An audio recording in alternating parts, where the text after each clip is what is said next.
Hey there, my name is Vincent Lutz, and today I'm going to be explaining the thermodynamics of baking. So, what am I going to be covering? I'm going to be covering an explanation of thermodynamics in general, some brief explanations of the laws of thermodynamics, and some thermodynamics-related formulas that are commonly used. I'm also going to be connecting all of thermodynamics and showing how they're used as a part of baking. So, what is thermodynamics? Thermodynamics is the study of the transfer of energy from one object to another or from one form to another.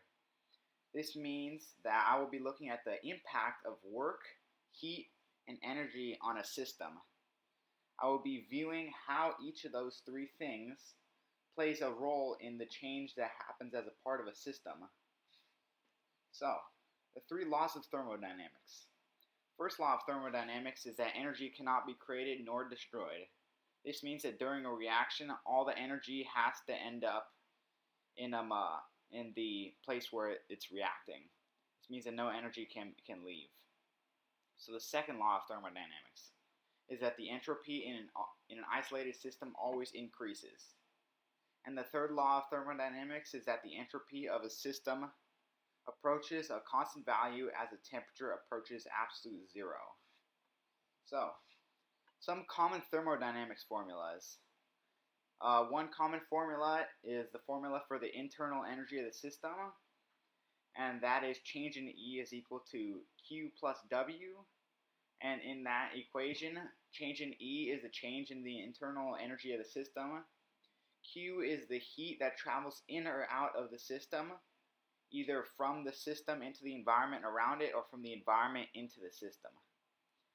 And W is the work that goes in and out of the system, and similar to Q, it is the work that travels either from the inside the system to the environment around it or from the environment into the system. And now the formula for the entropy of the system is change in S is equal to S final minus S initial. So this means that the more entropy that's in the system, it becomes more disorganized and disordered.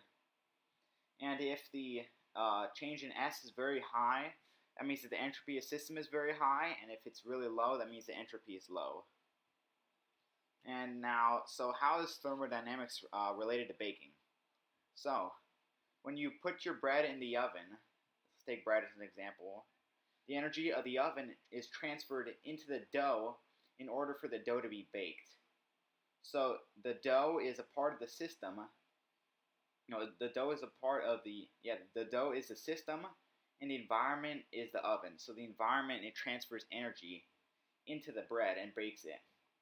So the transfer energy from the oven to the dough supports the first law of thermodynamics because the energy from the oven goes straight into the bread and cooks it.